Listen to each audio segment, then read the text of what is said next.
there in this video I'm gonna show you what are the different wildcard characters in Linux. So very popular wildcard characters are like dot, star and brackets. So I'm gonna explain the practical uses of those wildcard characters. For example, if you wanna list the files or directories in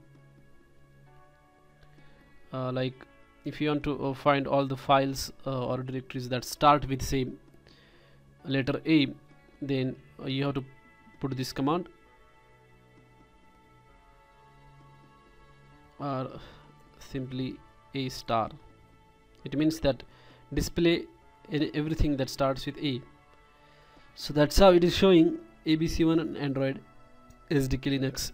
Even though if I put just ls and then -l, as you can see there are lots of directories and files in the current directory, but when I use this command ls-d A star, it means that it will display only the files or directories that start with A.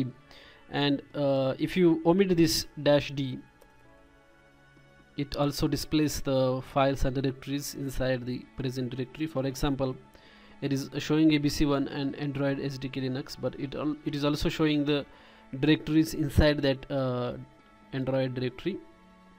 So if you don't want to see that, you can just use that -d switch, and that's how you can find those particular files starting with particular letter using the wildcard. So star stands for anything. So when I say A star, match all the files and folders that start with A, and the letters can be anything after that. So star means match anything after that.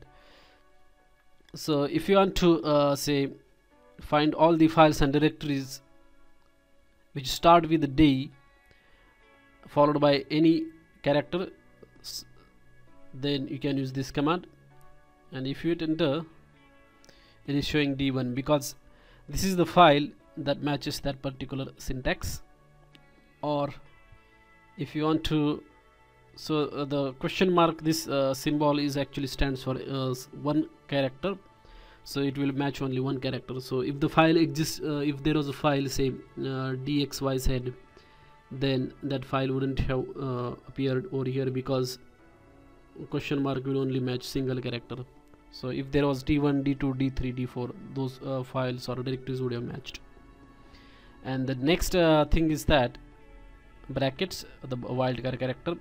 Say for example, if you want to find all the files and directories that start with either M or N, then you can use this command, either M or N, and you have to give that in the bracket so that it will identify that, and then followed by say star. It means that find all the files and directories that start with M or N followed by anything, and if you hit enter, it will display only those files.